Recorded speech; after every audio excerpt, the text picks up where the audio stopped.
Good morning. It is time for the Mike Hewitt Show, brought to you by RenegadeRiver.com. And now your host, who's ready to go once again, Mike Hewitt. Hey, I am ready to go. I'm excited this morning. Ludwig has us streaming. Is that actually working? Oh, it's on. Okay, so Ludwig von Wiedendorsky is here. Miles Bauer is on, what do we say that? He's on location? Yeah. He's on location in New York City, and he's probably trying to prove that the New York City folks are just like the folks in Iowa. Spoken like a true cruiser. There you go. There was a pause. Did he really just say that? Hey, listen, I saw pictures. I've been following your vacation on Facebook, of course, or Fake Book, as some folks call it. I like that.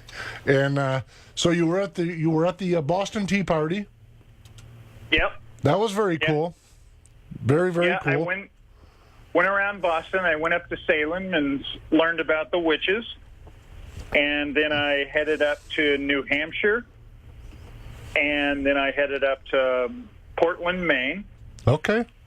Went over to Vermont, came back down to Boston, and then I got on a train yesterday and trained from Boston into New York's Penn Station in Midtown. Now, what's the high point so far of that travel?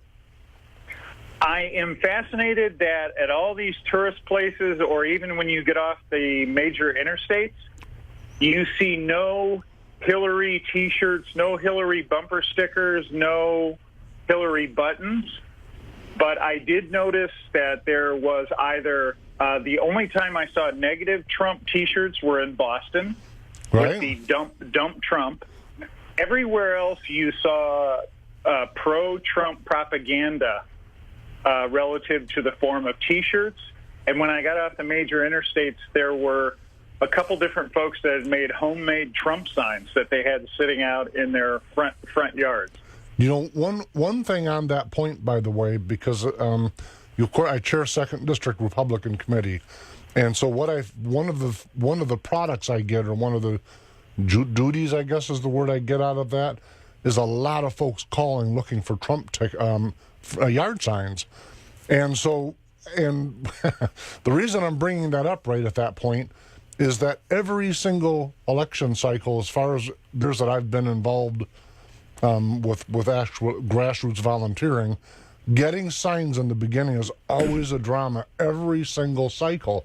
But in this cycle, because signs are hard to get, I hear the pushback. Well, what's wrong with the Trump campaign? Why can't they get signs? Well, the same thing is wrong with them that was wrong with Bush and Reagan and the other Bush and all over Dole, all the rest of them going all the way back. So just wanted to stick that in the middle of the conversation. Can you get free signs from them? Because I seem to have to pay for a Trump sign. That's because they don't want it in your yard, dude. I'm like, I'm not paying you $25 to advertise. They had a meeting. Do we really want a sign in Ludwig's yard? Our congressman will let me put one in. Yeah, there you go. He just doesn't know you like they do. He doesn't have the file on you. One other thing that I find fascinating. So I went around New York yesterday intentionally looking for anti-Trump protesters. Right. I went to various different Trump sites. Now, tell me again, just to make sure I get it. Where were you at when you were looking for these? So I went, obviously, to Trump Tower, which is the picture there. I went inside of Trump Tower. Right. Folks, just so you know, the picture he's talking about of Trump Tower is now on the show's Facebook page where we are streaming live. So, and then I went... And then I went over to his International Hotel, which is just west of Central Park, and I think I found one person holding up a sign. But other than that, New York was just being New York. Rude? Rude? No, I mean... I'm just messing with you.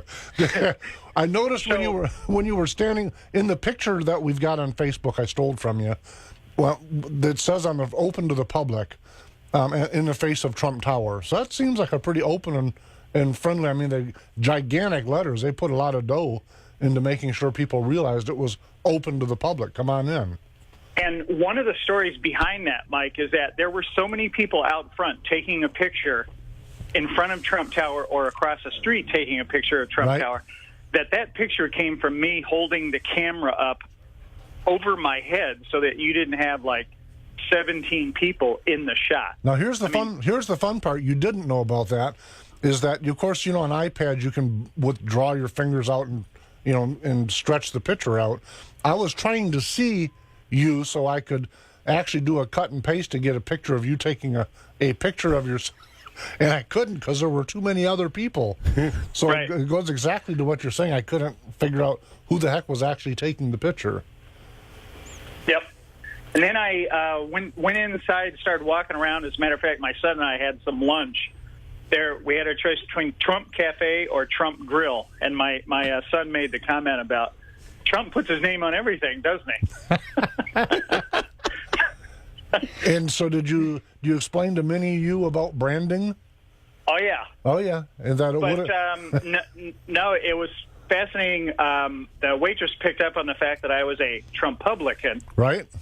And she brought over 2 complimentary bumper stickers. Oh, very nice. That's funny. Yeah. Just happens to have them in the restaurant, huh? Yeah, exactly. It's like IHOP. If you order water, you get pancakes. If you order anything at Trump's restaurant, you get a bumper sticker. That makes sense to me. Well, if they realize that you're, I like that. I think it's a smart idea. Yeah. This is why I'm But for I mean- him. Who would else do that? Very funny. But there is no heavy police force. There's no signs of mass hysteria, none of that stuff. Right. But the media would have you believe, in fact, part of the show today, I want to talk about a handful of things along with your trip, is I want to talk to, and there's a few of them that are friends of mine that are watching me point at them on streamer right now. I have some never Trump friends. So I want to do the math and talk about a little bit of history with my never Trump friends. And of course, you and I have watched that history together. They have too, but it may be a little bit of a reminder for them. But I want to talk about how the media is absolutely flipped themselves upside down. They're unhinged. They take absolutely anything and run with it. They're not even pretending. They've absolutely made a flat endorsement. They're not pretending to be journalists anymore. And on one hand, I think what a shame, because they're protected by the Constitution that they themselves refuse to recognize. And on the other hand, it's kind of refreshing to have them be honest for a minute, that they're hardcore far left, not centrist, far left, uber involved, engaged operatives for the Democratic Party. Don't you find the irony in that if we go to as far left as they actually want, they will be controlled and operated by the government and killed if they don't say exactly what the government wants? No, they don't think the killed part. And they're okay with having the government operate them because indirectly it kind of already does. But they're okay with that. These folks always think that it didn't work in the Soviet Union because they did it wrong. It didn't work wherever it's been tried because whoever tried it did it wrong. But these folks are geniuses and are special, and they're going to make this kind of crazy ideology somehow They're the function. people who go buy a restaurant spot where there's been 4 failures and think, I'm the one that's going to do it right. So, Miles, go I ahead. can associate with that. Oh, I wonder why Mike skipped over that. Nice. Ow. Okay, can we, let's, you took me way off path there, Miles. No, you know what, Matt, I would say one thing. I don't think that the press views their views as extreme.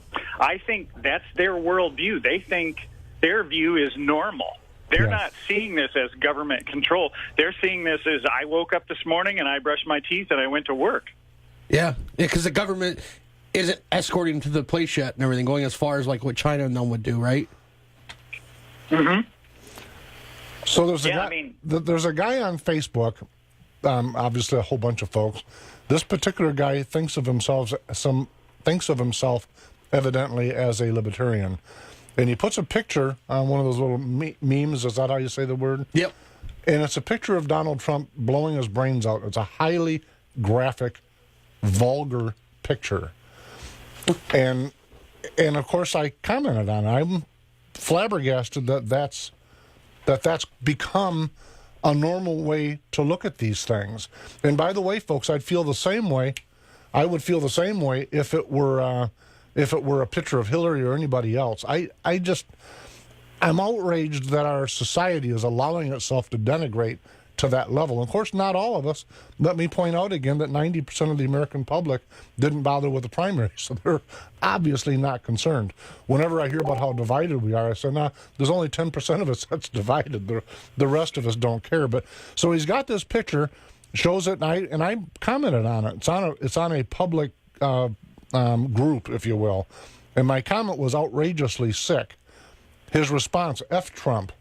Now, listen, there's minors, there's just, and I think to myself, do we really talk this way about a presidential candidate, but about anybody? Is this how we treat each other? So I respond, I said, and that, my friends, is the difference between classical liberalism and libertarianism, which to me is anarchy versus, yes, we need government, but we need to control it with a constitution. And the guy goes on to call me a fascist. And I think to myself, honest, have we really gotten ourselves that ratcheted up to sound that ignorant in our approach to this? And a lot of it comes from the media, and this is where I'm going with this. What I find fascinating about it is that some of the conservatives and the classical liberals and libertarians, those three sectors, because they're not the same, those three groups of people are actually allowing themselves to be motivated by the media, who's coming at us from the uber left. And I said, so what this really is anything that we can possibly glom onto that will support our position or attack our opponent. It doesn't matter how ignorant and silly and stupid it is, how untrue it is, how ineffective misinformation it is okay. And we can be vulgar, and we can talk like we're in junior high school. I go, really? Is this really the arena of ideas now? The answer is absolutely not. That's not the arena of ideas. Yesterday, going all over Facebook and all over social media in general, in fact, over the last couple of days, was this Susan Collins, Senator Susan Collins. You folks have followed her at all, Miles? Have you followed her? Oh, yeah. And she's decided she's a Republican. She cannot support Donald Trump. And I get kind of a kick out of that because when I drill into who this lady is, I would be surprised if she did support Donald Trump. But the media doesn't report it that way. So I use the Heritage Foundation and how they rate our congressional leadership. And so I'm following them. They give her a 17. That makes her the single most progressive Republican in either chamber of Congress. She's tied with 11 other Democrats, and it takes 25 more Democrats more conservative than she is. So 25 Democrats are above her before you get to the next most moderate Republican. But the media doesn't say that. So you got all these conservative, good, honest people that don't like Trump, and they're running around going, look, the Republican Party's falling apart because Susan Collins doesn't like Trump. And I think, no, Trump is handling this wrong. He should be putting banners up that say, Susan Collins doesn't support me, thank God. Yeah. Yeah, I don't necessarily always want every Republican's endorsement. This lady's a lunatic. She is far, far fringe. So maybe she should switch parties. Listen, I don't want to flip the Senate, so let's pause. But maybe she should be honest with her constituency. Say, I've been lying. I'm not really a Republican at all. Poof, I'm a far-left Democrat. Yeah, but Mike, remember the state of Maine goes back a long ways, having liberal Republicans. Remember Olympia Snowe opposed almost everything Reagan proposed. Right. Back in the 80s, and she was a Republican from the state of Maine. So the question is what are the constituency, what are those folks thinking? Let me ask it, what do they think a Republican is? If they will allow someone who is deep, I don't mean centrist, she's not a centrist. So those folks are saying, well, good, maybe we need more centrists. She's not a centrist. This lady is off on the fringe.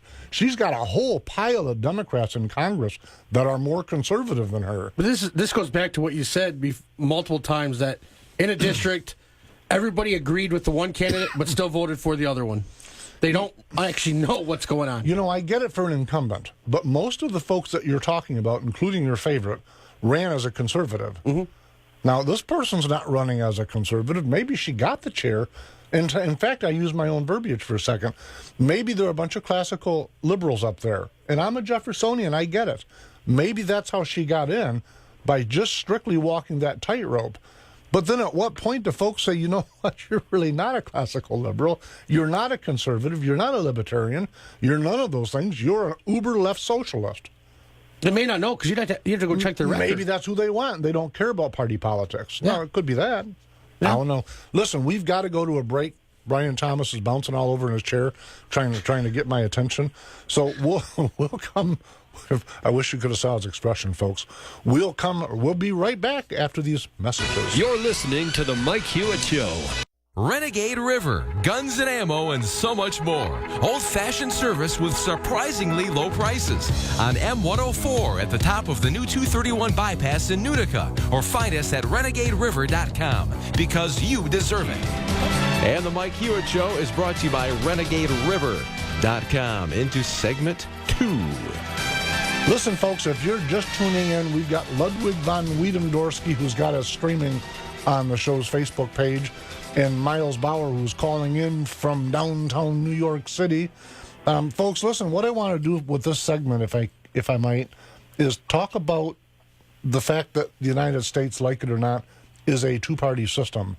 And the way I want to approach it, folks, bear with me, because I know there's going to be a lot of people throwing stuff at their radio or the internet or wherever they're hearing us from. But I got to talk about my buddy Ross Perot.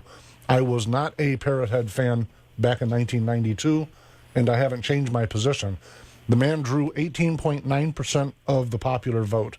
He did not draw an electoral score at all. And so when I say that Ross Perot was hired and paid for by the Clinton machine, folks will say, oh, Mike, he didn't even cause the election. He took more, and this is not true. Okay? He caused Clinton to become a president with 43% of the popular vote, and he did it very strategically.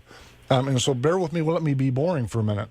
He flipped California, Colorado, Connecticut, Delaware, Florida, Georgia, Hawaii, Illinois, Iowa, Kentucky, Louisiana, Maine, Maryland, Massachusetts. He flipped Michigan, by the way, Mississippi, Missouri, Montana, Nevada, New Hampshire, New Mexico, Ohio, Oregon, Pennsylvania, Rhode Island, Tennessee, Vermont, Washington, West Virginia, and Wisconsin. No, he didn't flip the election. He just flipped a few states. And here's what I'm telling you. We're a two-party system. You might not like it. I get that. You might opine, you might be screaming that I'm wrong, but the math doesn't bear out that's just true. If you look, unless you had a multi-party system, many viable parties, by the way, not 5 parties that combined draw 3%. Unless you had a multiple viable party system, you have a two-party system. And if you try to make a two-party system into anything but what it is, you're going to get the candidates you least want. I'm assuming you least want Hillary. I assume that. I might be all wet with that assumption, but I'm assuming that that's your least desirable candidate. Oh, God, I'm hearing all the never Trumpers. No, I hate Trump. Well, okay, then vote for Hillary, because that's the effect of it. Ross Perot proves it beyond the shadow of a doubt. He just does. It's just math. It's just math. He got 18 or 19%. I'm hearing Gary Johnson. I've met Gary Johnson. Okay? He is not presidential material. Do I like some of his positions? Yes, I do. But he's not presidential material. He ain't going to win. No, oh, Mike, you don't know. This is changing times. Yeah, I do know. I'm watching it. We hear this every 4 years. If you look at what he's polling, he won't get as high of numbers as he's polling. But let's just assume he does. If he does get as high as those polling numbers, he will fall short of Ross Perot's results. And we already know what Ross Perot did. We know it. That's what happened. I mean, it isn't ideological. I don't have my party hat on. It's just math. It just is. Miles, help me here. Am I wrong? No, you're right. And if you want to see evidence of this, look at the national polls when it's just Clinton, Trump, and then look at the national polls and the difference when you add the Green Party, the Libertarian, and then you have Clinton and Trump. Right. And speaking of that, on that point, and I'm glad you brought that up because I might have would have forgot. One of the things that the media is doing for folks, especially Gary Johnson supporters and Never Trumpers, the media absolutely highlights anything that they think is damaging Donald Trump. Anything. Right. It doesn't matter whether it's this newest major surprise candidate. He's the second or third one, or he's at least the second, I think the third. Like a jack in the box. Putin, we got a new candidate. And he went off like a Roman candle, and 24 hours later, people go, what was that one guy's name that was a candidate yesterday? I still don't know it. And the point is that the media is doing that, but what they're not doing, oh, the media, I gotta love the media. Their disingenuousness knows no limit. And, you know, they've got an absolute meltdown going on behind the scenes within the Democratic Party because they've got leadership on the Democratic side bailing and going to the Green Party. Shh, don't tell nobody. Elizabeth Warren just came out against the Democratic Party. Well, good. She said everything was embarrassing. It was disgusting what they did. Yep. She's insulted. She cannot believe that Hillary put Desiree Wasserman Schultz on her campaign. That this is a bad example of why everybody doesn't like her. Elizabeth Warren, the #1 woman champion of the Democratic Party besides Hillary, and is actually more influential than Hillary Clinton will ever be. Smarter, too. I don't agree with Elizabeth Warren at all, but she was a Harvard professor. She's a lot smarter than Hillary. Academically. I'm sorry, but the Harvard thing to me is a negative, not a positive. Whenever I hear that, they slide right down the ladder from me. They just do, because that's just Pocahontas. Yes, exactly. But that's just one big ideologue mass of. You can get a Harvard degree if you agree with party policy. This is what you're going to agree to. Pay a lot of dough. Now you're smart because you agreed. Good job. I'm sorry. I don't. I just looked at the academics part. I know you're an academic, and I know I'm the extreme opposite. Miles and I have been having that debate for 40 years. I get it, but when I look at some of those places and the folks that they spit out, oh yeah, they're all uber left. That's not an accident. Yeah. How can you have that many Marxists graduate by accident? That's what they're pushing out. They get people like her, and she's a screwball. I don't care what her IQ is. She's a screwball. Am I wrong again, Miles? No, I mean, but I mean, think about it. When you live in the cocoon of academia, Yeah. as opposed to when you have to compete, okay, your worldview is going to be shaped by a world where you live within a cocoon. Not that I'm putting Matt down. Oh, that was right in the chest. Keep in mind, though, the guy that told you that's got 2 bachelor's degrees and a master's degree. Yeah. So he's been mildly immersed in. And I'm not in the cocoon. I don't even get benefits. I'm an adjunct part-timer. They won't even. That's what they're doing now. Is they're hiring all adjuncts to prevent the cost of benefits. It's a big deal in college university hiring right now. And there was a big law thing going on. I don't want to really get into that, I guess. But so you're in it. Keep on. You're on it. No, they're saying that adjuncts aren't actually paid the right wage, and there's a civil lawsuit looking into it for the national part of it, that they're being underpaid. So are classes that are taught by professors who are not in the cocoon less expensive than those who are in the cocoon? No, they pay the cocoon price. Okay. We just don't get the cocoon money. Listen, when I looked at a lot of these folks, of course, I'm talking about local stuff, but I always sat and tried to figure out the rationale twofold. First, and I didn't want to go down the education path today, so we'll just take a mild detour. But when I look at it, I thought, okay, there's this person that absolutely cannot succeed in the real life, so that person's in there teaching people that class. I go, really? How much did you pay for that? You're a brilliant person, you. I talk about that. I tell my students, I'm not the guy who's been here all the time and wrote this book. I don't even use the book. That guy that's teaching somewhere and wrote this book has never run a business or owned a business.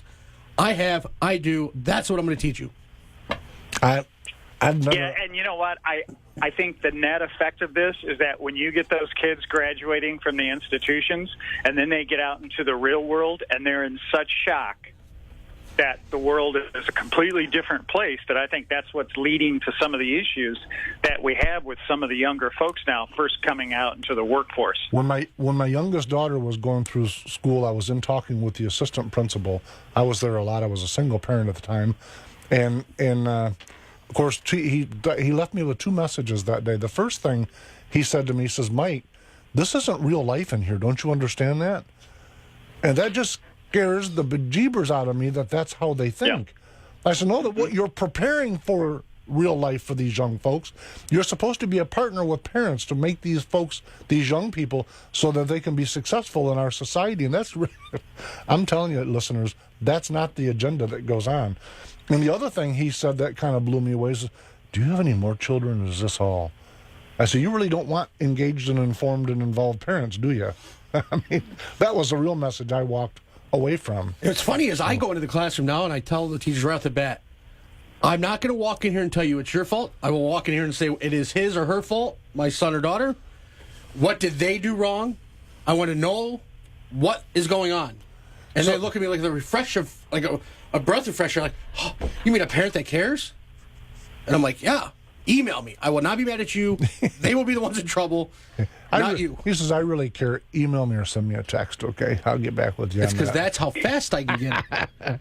If you call me, I may not be able to answer. You can call me right now. I can't answer, but you text me, I can respond. So there's this, I think this is a global thing. I'm looking at it. It's got climate change, world war and peace, economy solutions. I like that one. This is common dreams, breaking news and views for the progressive community. And it seems to focus mostly on North America. But the headline for it is liberals grow hysterical towards those who plan to break from Democratic Party. And you read it, and it's actually a real article written by a journalist. I don't think I agree with the person, but it was a real article. It was actually better written than most of the things I see in the Washington Post or et cetera. And I'm thinking, well, why isn't O'Reilly or any of the people in the mainstream media, and he is mainstream now, I don't care what he says, he is. Yeah. And I say, why are no one talking about these things? I don't get it. And meanwhile, the Republican Party, I don't know the percentage, but I think it's a lot smaller than what we're allowed to believe. But a fair portion, a measurable percentage, I think is the best way of saying it, are folks that are, well, there's the math, 72%. The last math I've seen, unless you've seen something new, Miles, says that Trump has support of 72% of those that identify themselves as Republican. You're saying he needs 90 or more to win. Well, Romney had 92 and lost. Yeah. You know, but I don't know who the difference is in where those folks went. Did they stay home? Did they go to a fracture vote? What'd they do? And I think So you know what, Mike? Yeah. I would say, and I'll preface this by saying I'm a Kool-Aid drinker, so you know that and $1.50 will buy you a Coke, right? Not at the Trump diner. That's right. But I would say that where you have Romney, who was more of a classic Republican candidate who needed 90% of the party, I would say because Trump is more of a populist, he's going to cut into independents and Democrats in a completely different way. Right. Than we've seen your classic Romney, Bob Dole, Shrub, HW kind of Republican. And I think, you know, this is where the never Trumpers are coming back. They're saying, well, wait a minute, this guy's more of a populist than your classic right-wing conservative. I agree with you. And I think he's going to get a lot more people that aren't the normal voter. I think he's actually going to get people to vote that never have or normally don't. Yeah. Mm-hmm. And they're not being called on these calls for the polls and the turnout stuff. They're not in the system to be looked at. They might be somebody who voted one time in the last 4 cycles or 0 in the last 4. They're not being accounted for. Listen, but I'm reading. Let me read from Facebook for just a real brief second. It's only a couple sentences. It's our friend Kathy from Chicago. Mm-hmm. And you're supposed to be in Chicago right now, and there you are hiding in New York City.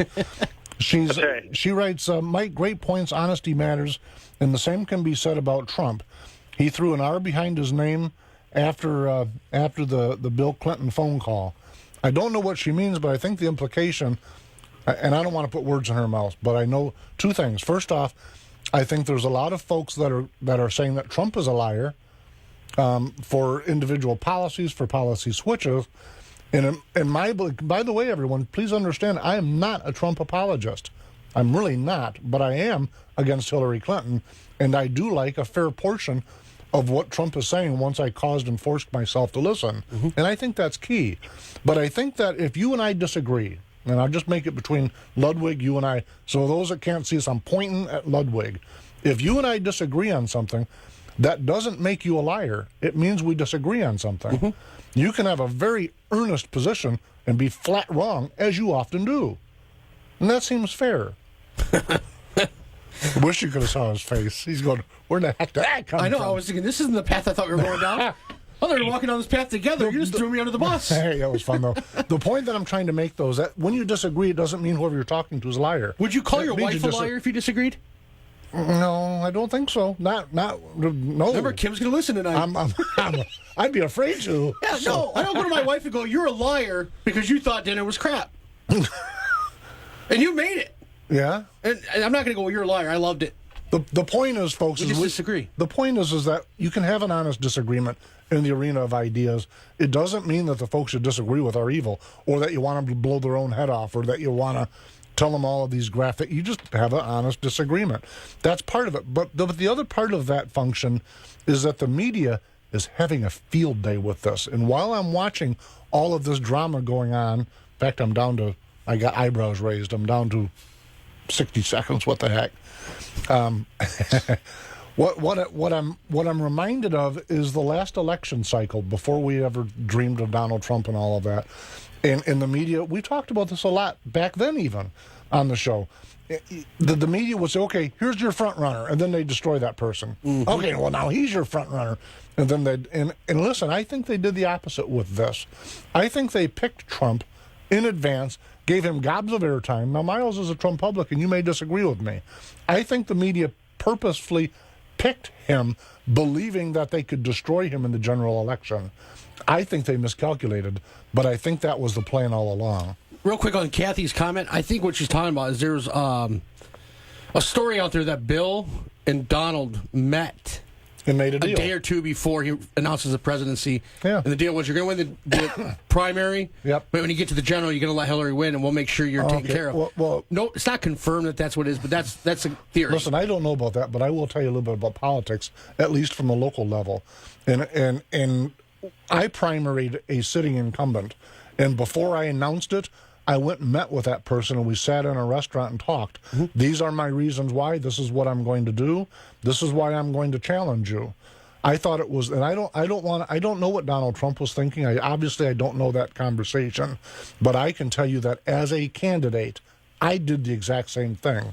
So, folks, we've got to go to a break before Brian Thomas starts throwing stuff at me. We'll be right back. This is the Mike Hewitt Show, a news. Renegade River, guns and ammo, and so much more. Old-fashioned service with surprisingly low prices. On M104 at the top of the new 231 bypass in Utica. Or find us at renegaderiver.com because you deserve it.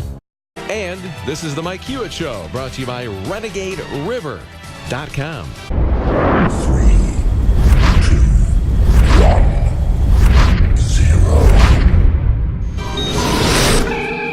You have arrived to your final destination on your journey through reality.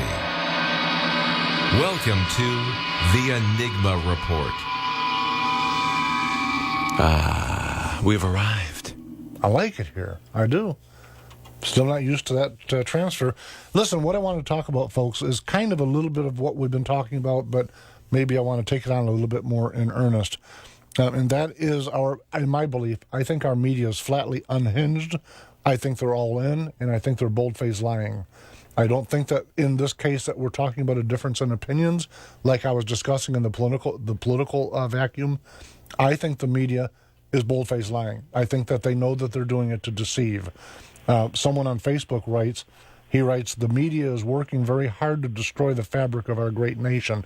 I don't know, Jeff, if they're actually trying to destroy the fabric of our great nation. I don't think that they want to see us collapse. But I do believe that they think that they're at the threshold of reinventing America in a European fashion. Now, I'm one of the people that are on our side of the fence that says I'm going to go kicking and gouging. I'm not going to surrender everything that America's fought for from its revolution forward to not be a socialist, big government European state. I'm not going to surrender to that. I'm just not. And so, to those folks that are mad at me for being on the Trump train, if he's the only train that goes to victory in November, even if he's flatly wrong and only treads water and keeps us where we're at, it's better than what she'll do. Okay, she was over. We're going to get into the gun thing because the media's went wild with that yesterday. I own a gun shop, folks. It's a sporting goods store. It's a gun shop, and listen, when I hear those things, I'm far from a single issue voter, but this is my income. So when I hear those things, my ears pick up, and when I watch how the media took what the man said and sounded like they were campaign operatives. They didn't sound like a media that says, well, was this a questionable statement? They didn't pose the question. They didn't show both sides. They said it as a fact. And that is a fearsome thing. For those folks that don't know what I'm talking about, Donald Trump was on the stump and he was talking about the Second Amendment folks that are going to support him. So, yeah, so he was talking about if Hillary wins, she gets to pick judges. Yep. And he said, obviously the Second Amendment people can do what they do best and stop it. He wasn't talking about shooting him. No. Not at all. No. I've listened to it. I went with a non-objective mind, non-bias. He was talking about getting out and voting. Well, you're kind of a Trump cruiser. See, I'm not even all for Trump. I'm a Trump cruiser. Yeah. Listen, folks, that's not what he meant. He made an opine joke. I've heard that type of joke about endless topics over my lifetime. In fact, let's be blunt about it. The purpose of the Second Amendment was to prevent. It wasn't for hunting. I'm sorry. That's not what it's for. It was to prevent having a tyrannous government tip us over. That's not what Donald Trump was talking about. Let's be clear. That's what Mike Hewitt's talking about. I don't want to put words in his mouth or use my time on the air to misrepresent what he said. That's what they're doing. What should be concerning to folks, whether you like Trump or not, is this the kind of country you want where folks can willy-nilly do that and everyone just either 90% doesn't care or the 10% run around with a sign in their hand because the media told you to, because the media misinformed you? You listen to it. More importantly, for the folks that are on my side of the aisle, when you hear statements like that yesterday and you're off creating your meme for Facebook or going from group to group, you pause for a minute and look back at your own verbiage over the last election cycles and your own position on the Second Amendment. Because make sure you're not aiding and abetting the enemy. I don't know how else to say that. During the primary, I remember my mom telling me, I don't think I can vote for him if he wins. I said, why? And she's like, well, all the things he says, the media keeps playing it over. I said, let me ask you to do a favor. For 1 week, stop listening to the news. Then go back and look at what took place and find your own information on it and tell me if you really think what he did was as bad as they're saying. She did that and she goes, okay, you're right. The media is blowing the stuff up. They're only playing this 1, 2, or 10-second soundbite over and over and over and over and over again. But listen, if I play a 10-second soundbite to get you to believe something took place that didn't, I'm not just playing a 10-second soundbite. I'm bold-faced lying to you. Yes. Just so everyone understands what we're saying. If I purposely try to draw a different picture than what was, if I purposely snapshot, I'm telling a lie, and I'm moving a presidential election with it. This is not like I stole your cupcake when you weren't looking. This is a constitutional crisis if we allow our media to slip outside of its bonds. I believe that. If it's criminal in business. If I came to you and said, I'm making $10 million, and I just took a snapshot of where I made $10 million, but then I don't tell you the next 6 months I lost 40, and I got you to buy into that. Miles, am I being shrill when I say that they're bold-faced liars? Yeah, I was going to say, I mean, whether it's spinning or whether it's lying, because you can also, not specify everything that was said in a statement and put a different spin on what an actual statement was. I guess the one thing that I would also add to this, and it was also brought out in the movie Hillary's America, is that the progressives want to move us away from how the country was founded, as the country was founded. And so I would say, who is attempting to move us away from the principles on which the country was founded, and who is attempting to move us closer, or at least maintain water, relative to the way the country was founded? Clearly, the media, to your point earlier, wants to reinvent it or move us away because they're opposed to many of the principles, i.e. the Second Amendment. for those principles on which the country was founded. Miles, I'm glad you brought that up. I want to challenge all these non-Trumpers or never-Trumpers or whatever you're going to call yourself to go see Hillary's America and tell me that you're willing to sit out or throw a vote away to get her outcome. If you can genuinely walk out of that theater and go, okay, I'm going to stay on this path, I'm 100% behind you, that's your option.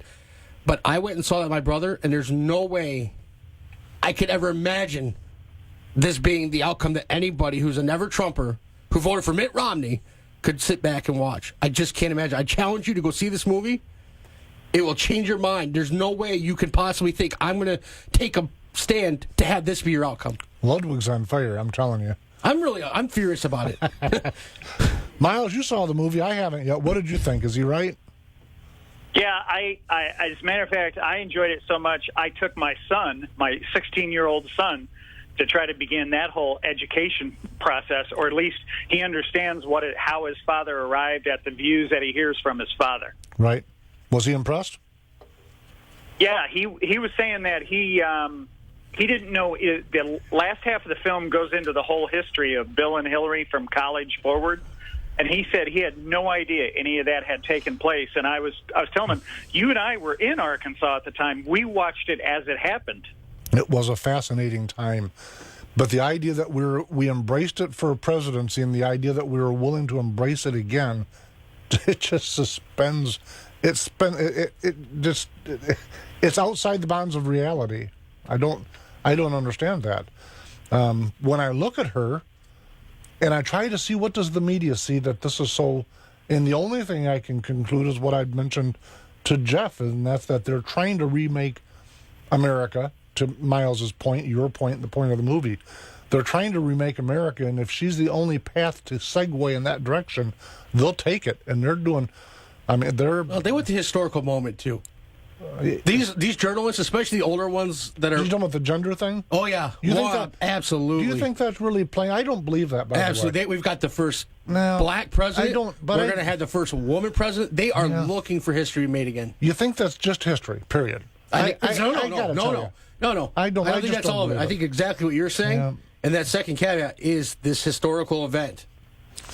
It may Man, be... I would push back on one point.